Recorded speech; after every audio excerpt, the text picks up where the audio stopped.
Today I am taking up the new topic, accounting of reserves and accumulated profit and losses. This concept we have discussed in last chapter also, that is change in profit sharing ratio.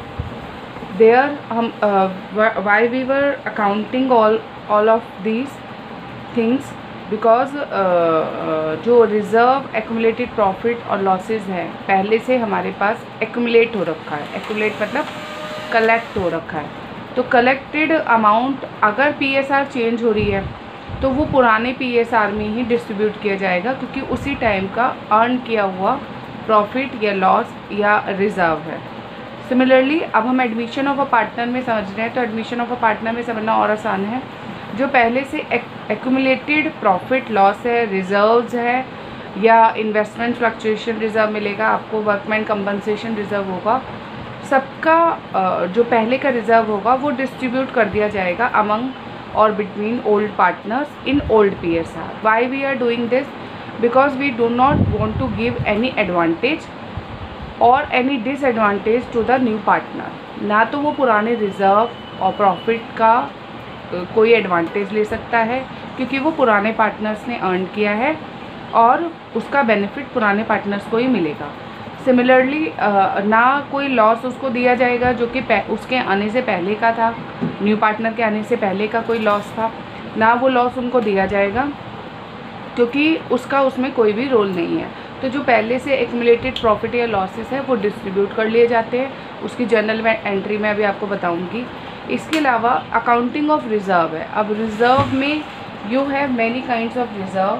एक आपको general reserve मिलेगा which is not specific. General नाम से पता लग रहा है इसका पर्पस जनरल है. Next is IFR. IFR is investment fluctuation reserve. अभी आपको डिटेल में बताऊंगी why we do maintain this kind of reserve, investment fluctuation reserve. Then आपका वर्कमैन कंपनसेशन रिज़र्व है. नाम पता लग रहा है, वर्कमैन कंपनसेशन, वर्कर्स को कंपनसेट करने के लिए अगर कोई एक्सीडेंट अगर होता है तो, right. So I am starting with all these things. If no adjustments are given on this, adjustment will also be asked on these questions on reserves. If no adjustment is asked then directly जो भी reserve है it will be distributed among the between the partners. Like if general reserve, suppose general reserve is also given, so we'll debit it the amount, general reserve account debit, investment fluctuation reserve account debit, workman compensation reserve account debit to old partner. Now who is old partner? Old partners here means existing partner before the admission of a new partner, right? और किस ratio में हमें distribute करना है ये? Old PSR में. So I hope this is clear to you. Now I am taking up adjustment to be passed on these concepts. Yes, first of all I am taking a question. No, I am explaining it. ये मैंने आपको directly बता दिया है. General reserve if it is given then you will directly give this amount to the old partner. If loss is there, okay, loss की entry आपकी just reverse होगी इस वाली एंट्री से. ओके, लॉस है. अगर प्रॉफिट होगा तो प्रॉफिट भी आप ऊपर लिख देंगे. अगर लॉस है तो लॉस के केस में क्या होगा? Old partners capital account will be debited. Okay, A B है, A is capital account, B is capital account, to profit and loss account. What does it mean? It shows that this is the amount of loss. This is the debit balance of profit and loss account.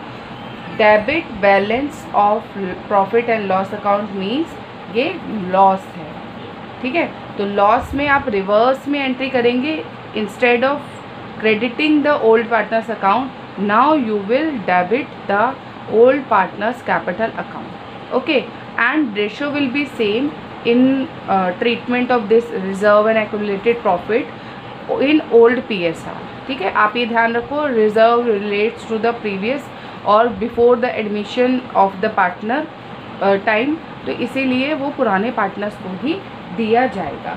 Now बेटा, I am explaining you workman compensation reserve. There are 4-5 types. I have already explained you in the previous chapter also, but again to revise the concept I am explaining you with the help of an example. Now question will be given to you like this. I will explain all the concept with the help of one illustration, right? Now workman compensation reserve. Workman compensation reserve, I told you why do we maintain this specific reserve. This specific reserve is maintained for the workers. If any accident happens, in that case amount paid to workers from these kinds of reserve. Okay, that compensation the compensation will be paid to the workers, और वो compensation हम इस reserve में से उठा के दे देंगे. That's why we do maintain workman compensation reserve. Okay, now what is the question? The question is A, B, C, and their profit sharing ratio is 4:3:2, right? And they have admitted D for 1/5 share in the firm on 1st April 2020. अब आपको balance sheet का extract दिया गया है. Okay, मैं आपको treatment बता रही हूँ वर्कमैन कंपनसेशन का, और ये क्वेश्चन का डिटेलिंग यहाँ पे छोटी सी लिख रही हूँ. बैलेंस शीट में आपको वर्कमैन कंपनसेशन कहाँ दिया होगा? Obviously on the liability side. सारे रिजर्व नहीं आते ना, तो रिजर्व साइड पे आपको लायबिलिटी साइड पे आपको वर्कमैन कंपनसेशन दिया हुआ होगा एंड द अमाउंट इज़ 90,000. अब इतनी कंडीशन आपको दी हुई है. एडजस्टमेंट मैं आपको 1 बाय 1 लेके बताऊंगी कि हम कैसे ट्रीटमेंट करेंगे. ठीक है, पहले तो बेटा मैंने आपको केस बताया है. If there is no information, मतलब ये सिर्फ वर्कमैन कंपनसेशन रिजर्व दे दिया 90,000 और कोई भी इन्फॉर्मेशन नहीं दी हुई, तो कोई बात नहीं. पहला केस क्या हुआ हमारा? Case first is if there is no other information, right? कोई भी इंफॉर्मेशन नहीं है, तो हमारा क्या काम है? वर्कमैन्स कंपनसेशन रिजर्व को उठाकर हमें डिस्ट्रीब्यूट कर देगा. Nobody will ask you, nobody will give you this line, but आपको अंडरस्टूड है कि वर्कमैन आपको चेक करना है liability side and asset side too. Asset side पे आपके लॉसेज हो सकते हैं प्रॉफिट एंड लॉस अकाउंट से, डेफर्ड रेवेन्यू एक्सपेंडिचर अकाउंट से, तो वहाँ भी हो सकता है. ठीक है, वो आपको अपने आप देखना है, चेक करना है दोनों साइड पे, और उसके बाद अकॉर्डिंगली ट्रीटमेंट करना है. तो what is given here? Nothing, no information is given in the additional information. It means no adjustment on workman compensation reserve. So directly what will you do? Workman compensation reserve account debit, journal entries pass करेंगे. And 3 partners were there, A, B, C. A is capital account, 2 B is capital account, 2 C is capital account, and amount ratio कौन सी? मैंने क्या बताया था? Old PSR. The amount is 90,000 and will distribute this amount in the ratio of 4:3:2. तो this is very simple. 40,000, 30,000 and 20,000. Okay, this is the case first. Okay, now the question, the case 2. Case 2 is like this. I am yes, there is a claim. Okay, there is no other information लिखा था ना. अब आपको case 2 दिया हुआ है and the case is there is a claim of ₹45,000. Okay, 90,000 का हमने question will be same. I am explaining you with one question all the cases related to workman compensation reserve. Okay, if there is a claim of ₹45,000, तो means हमने 90,000 का एक reserve बना के रखा था जिसमें से 45,000 हमें पे करने हैं, या क्लेम हो गया या एक्सीडेंट हो गया हमें पे करने पड़ेंगे. तो बेटे journal entry will be same. 45,000 तो बचेगा ना. तो workman compensation reserve again it will be debited with the amount of 90,000 जो हमारे पास रिजर्व है. यहाँ आप लिखेंगे to provision for workman compensation claim. Short नहीं करेंगे इसको पूरा लिखना होता है. प्रैक्टिस के लिए आप शॉर्ट में लिख सकते हैं. टू क्लेम अकाउंट बट जब आप पेपर में लिखेंगे तो आपको पूरा लिखना है। To provision for workman compensation claim account, right. और अब 90 में से 45 तो हमने क्लेम दे दिया। What amount left with us?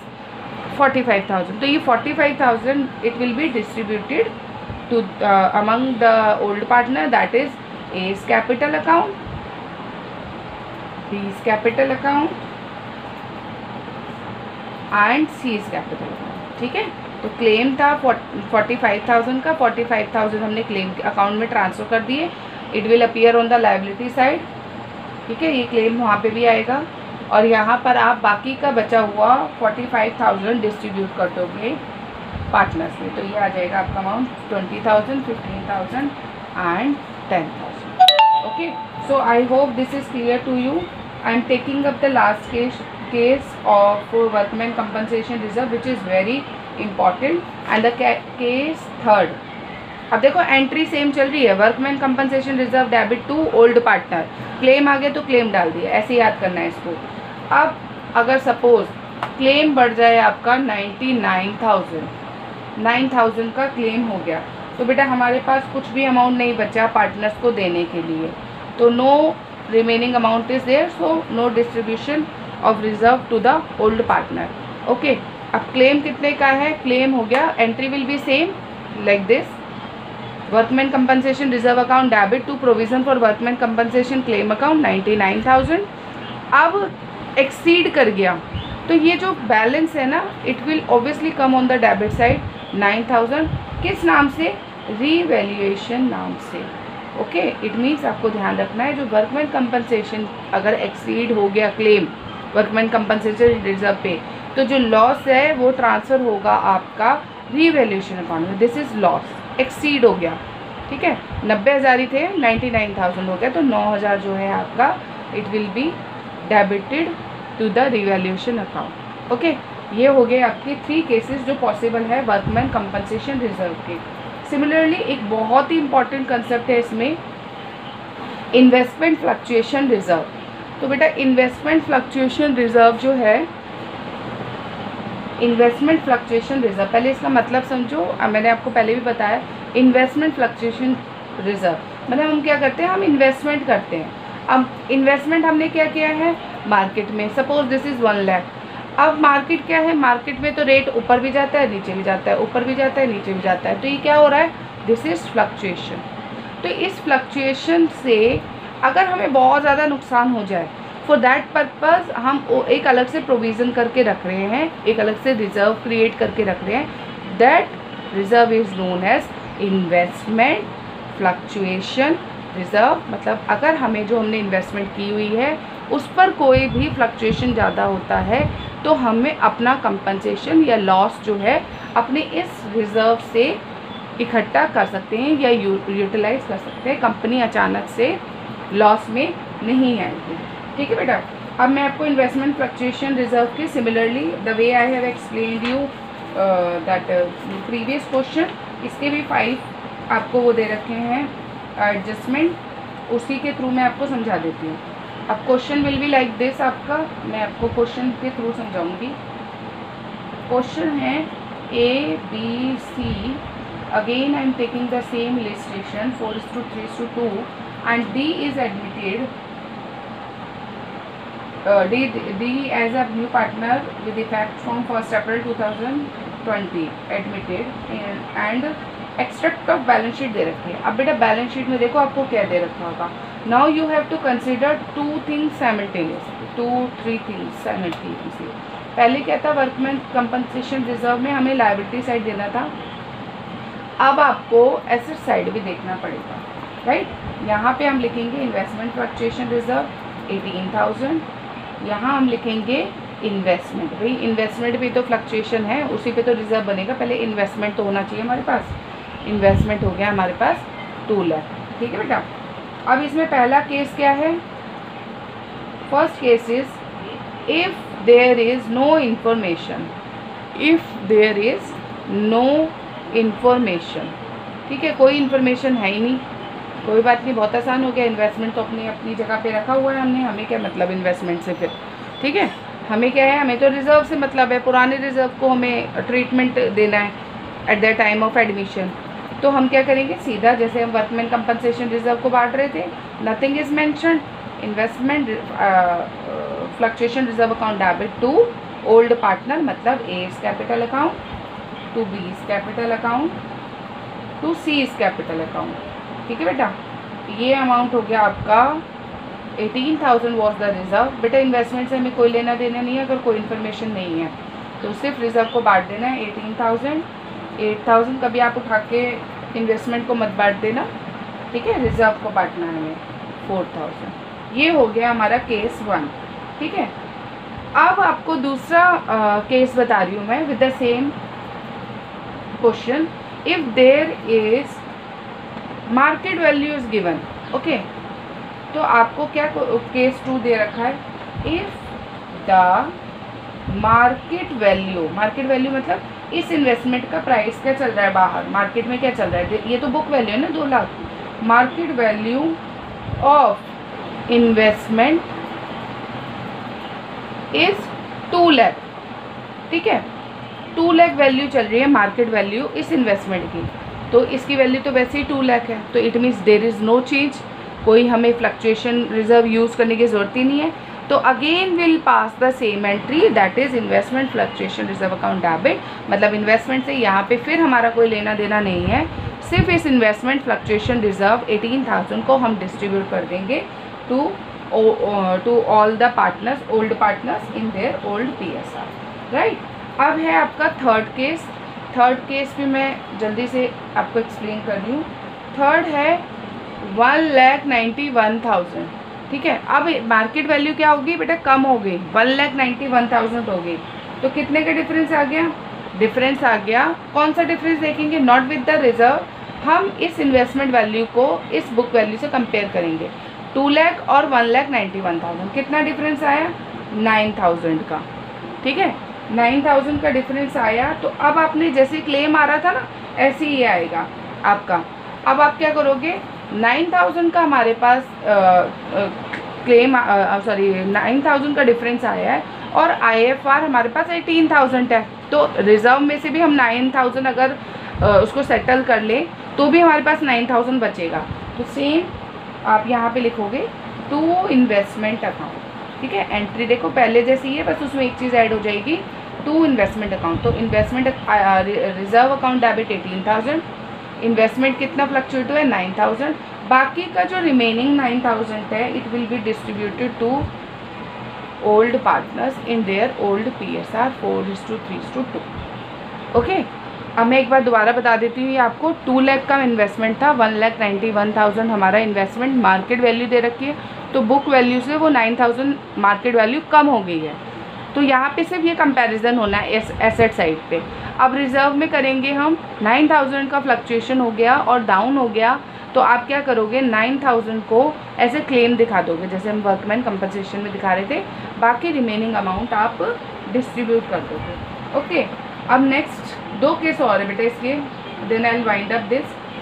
If the market value of investment is 1,73,000, अगर ये 1,73,000 है तो 1,73,000 का मतलब क्या हो गया, 1,73,000 का डिफरेंस हो गया आपका, कितना डिफरेंस है, 2 लाख। बुक वैल्यू से कंपेयर करो मार्केट वैल्यू को, बुक वैल्यू और मार्केट वैल्यू आपने कंपेयर की तो ये आ जाएगा आपका 27,000। ठीक है, 27,000। तो बेटा अब हमारे पास रिज़र्व ओनली 18,000 है, इसका मतलब हमारे पास कुछ भी नहीं बचा इन्वेस्टमेंट फ्लक्चुएशन रिजर्व में जो हम पुराने पार्टनर्स को दे पाए, राइट। अब बल्कि हमें तो लॉस हो गया, यहाँ पे हमने तो 18,000 ही बचा के रखे थे, जबकि जो हमारा मार्केट वैल्यू है ना वो ज़्यादा फ्लक्चुएट कर गई, वो फ्लक्चुएट कर गई 27,000। तो कितने का डिफरेंस है 27 और 18 में, अभी तो हमें 9,000 रुपीज़ और लाने पड़ेंगे और शो करने पड़ेंगे लॉस में। ठीक है, तो एंट्री क्या बनेगी, एंट्री बनेगी आपकी IFR दिखाना है, तो IFR तो डेबिट करना ही पड़ेगा, ये आ जाएगा आपका 18,000। अब हमारे पास टू इन्वेस्टमेंट भी करना पड़ेगा, इन्वेस्टमेंट जो है आपका वो आ जाएगा आपका कितना हो गया फ्लक्चुएट, 27,000। अब ये तो एक्सीड कर रहा है तो कोई बात नहीं, 9,000 लॉस दिखा देते हैं। यस, लॉस कहाँ दिखाएंगे, रीवैल्यूएशन अकाउंट में, यानी कि ये चीज़ तो हमें कॉमन हो गई, याद करना आसान है। अगर वर्कमैन कंपनसेशन में एक्सीड हो जाएगा क्लेम तो हमें लॉस दिखा देना है रीवैल्यूएशन अकाउंट में। अगर इन्वेस्टमेंट फ्लक्चुएशन रिजर्व में फ्लक्चुएशन ज़्यादा हो जाएगा मोर देन रिजर्व, तो वो मोर देन भी आपने शो कर देना है रीवैल्यूएशन अकाउंट में, राइट। चलो, और दूसरी इसकी बेटे जब एक्सीड होगा ना तो 2 एंट्री होगी, एक एंट्री आपकी ये वाली होगी, दूसरा लॉस शो करने की होगी। लॉस जो है वो शो करेंगे एज कैपिटल अकाउंट, यानी कि उल्टी एंट्री। ये रिवैल्यूएशन वाली एंट्री कर रही हूँ मैं। कई बार ना 3 मार्क्स में क्वेश्चन आ जाता है अलग से, तो आपको लॉस को, यही लॉस को आपको डिस्ट्रीब्यूट करके दिखाना है अमंग ओल्ड पार्टनर्स। तो ये आ जाएगा आपका A's capital account, B's capital account, और अमाउंट बढ़ जाएगा आपका 4,000, 3,000 एंड 2,000। ठीक है, 4,000, 3,000, 2,000। ये मैंने क्या किया है, ये मैंने रीवैल्यूएशन का लॉस को डिस्ट्रीब्यूट करके दिखाया है। तो जब भी ज़्यादा एक्सीड हो गया मोर देन आर रिजर्व, तो 2 entry will B pass, 1 this one and second one is distribution of loss to the old partner, right। एक लास्ट केस है इसका, लास्ट केस में आपके 3 एंट्रीज पास होती है, then I am winding up this. अब देखो लास्ट में है, अगर आप बोलोगे मैम ये कम वाले तो आपने बता दिए, ज़्यादा वाले में हम क्या करेंगे, जैसे अब suppose I am taking up 2,18,000 हो जाता है, ठीक है, 2,18,000 हो गया, यानी कि कितना बढ़ गया, 18,000। भाई 18,000 तो हमारा पहले से रिजर्व है, तो रिजर्व तो बांट दो, पहले होगी रिजर्व बांटने की एंट्री, अब तो बढ़ गया ना, अब तो हमें यूज़ करने की ज़रूरत नहीं है रिजर्व को। तो IFR account debit to A's capital account, to B's capital account, to C's capital account, ठीक है, टू सीज कैपिटल अकाउंट, और ये 18,000 हम सीधा सीधा बांट देंगे सारे पार्टनर्स को, ये वाला 18,000, क्योंकि अभी हमें यूज़ करने की ज़रूरत नहीं रही। तो 8,000, 6,000 एंड 4,000, ये तो होगी हमारी फर्स्ट एंट्री। ओके, दूसरी क्या है, अब हमें प्रॉफिट हो गया, अब हमें प्रॉफिट हो गया, मतलब 2,000 की हमारी बुक वैल्यू थी और मार्केट में तो इसकी वैल्यू ज़्यादा चल रही है, कितनी चल रही है, 18,000 ज़्यादा चल रही है। तो इस प्रॉफिट है उसे हम सेंड कर देंगे रीवैल्यूएशन अकाउंट में। भाई जब लॉस भेज रहे थे तो प्रॉफिट को भी तो भेजेंगे, तो investment account debit to revaluation account, कितना आएगा, 18,000 एंड 18,000। अब बेटा हमने पहले लॉस को डिस्ट्रीब्यूट करके दिखाया था, तो अब प्रॉफिट को भी डिस्ट्रीब्यूट करके दिखाएंगे, ठीक है। ये पहली एंट्री इस IFR, इस रिजर्व को बांटने की, दूसरी एंट्री हमने रिजर्व के नाम से नहीं की, हमने इन्वेस्टमेंट के नाम से की। Why, because the market value of the investment is increased by 18,000 from the book value. Okay, और थर्ड एंट्री कौन सी करनी है हमें, थर्ड एंट्री हमें करनी है इस रीवैल्यूएशन जब भी आएगा ना, आप समझ लेना इसकी यहाँ पे 2 एंट्री होनी है, लॉस भी और प्रॉफिट के भी। तो ये इस रीवैल्यूएशन के 18,000 को हमें ओल्ड पार्टनर को डिस्ट्रीब्यूट करके भी दिखाना पड़ेगा, ठीक है। तो B's capital account, C's capital account to revaluation, okay. इसमें बेटे सबकी ना एडजस्टमेंट एंट्री भी करते हैं, बट वो मैं इस वीडियो में नहीं समझा रही आपको, वो मैं आपके लिए अलग से वीडियो बनाऊंगी। अभी आप इतनी ही प्रैक्टिस करनी है अपने कंबाइंड वाली एंट्री की। सॉरी, ये देखो मैंने ये लॉस की एंट्री कर दी, बट आपने लॉस की एंट्री नहीं करनी, अब तो हमें प्रॉफिट करना है ना, ये तो प्रॉफिट होना है अब आपका, तो हमें लॉस की एंट्री नहीं करनी। अब हमें करनी है थर्ड एंट्री जो है वो प्रॉफिट बांटने की, और जब भी प्रॉफिट बटेगा तो उसमें आपका रीवैल्यूएशन अकाउंट, सॉरी जो कैपिटल अकाउंट है वो क्रेडिटेड होंगे।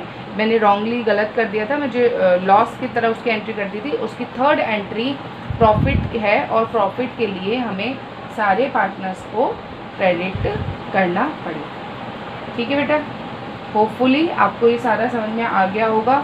अगर डेफर्ड रेवेन्यू एक्सपेंडिचर इससे अलग है, मैं बता देती हूँ अभी आपको एक बार और।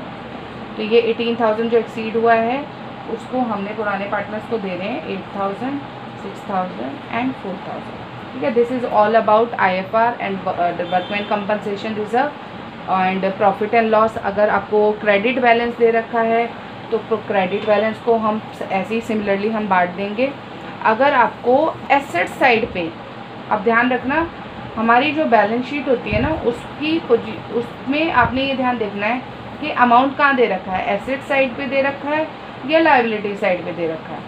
ठीक है, यहाँ पे आपको क्या मिलेगा, यहाँ आपको मिलेगा जनरल रिजर्व, और क्या मिलेगा IFR, और क्या मिलेगा वर्कमैन कंपनसेशन रिजर्व, और क्या मिलेगा employees provident fund. Provident fund कभी भी नहीं बांटना, एम्प्लॉयज़ प्रोविडेंट फंड। ये क्यों नहीं बांटते इसको हम इसलिए नहीं बांटते क्योंकि ये एम्प्लॉयज़ को ही देना होता है हमें बाद में, तो ये डिस्ट्रीब्यूट नहीं करना होगा। Students generally make this mistake कि वो इन रिजर्व के साथ उठा के एम्प्लॉयज़ प्रोविडेंट फंड को भी बांट देते हैं। No, it will not be distributed, ये सीधे लायबिलिटी में ही जाएगा in the next balance sheet. Right, ये तीनों दे रखे तो इसको डिस्ट्रीब्यूट करो अगर कोई एडजस्टमेंट नहीं है। एसेट साइड पे लॉस कौन से मिलेंगे, अगर प्रॉफिट एंड लॉस यहाँ लिखा है तो this is the debit balance of profit and loss. It means debit मतलब ये लॉस है। ठीक है, यहाँ आपको मिलेगा deferred revenue expenditure, deferred revenue expenditure. अब देखो इसकी एंट्री आप कैसे याद कर सकते हो, जब भी ये वाली एंट्री होगी तो general reserve debit to partners capital account, to old partners capital account होगा। ठीक है, लेकिन अगर इधर की एंट्री करनी होगी आपको तो उसमें एंट्री क्या बनेगी आपकी, उसमें एंट्री बन जाएगी पार्टनर्स कैपिटल अकाउंट डेबिट होगा। Partners capital, all partners, old partners capital account debit to deferred लिख दो, या प्रॉफिट एंड लॉस दिया, जो भी दिया हुआ है आपको उसको आप डिस्ट्रीब्यूट कर दोगे क्योंकि ये लॉस है। किस रेशो में, रेशो याद रखनी है old PSR। Right, so this is all about this concept. अब I am sending you all this things, class work and video and all and homework also, तो please do it and attempt it जितना आप कर सकते हैं। ठीक है, okay.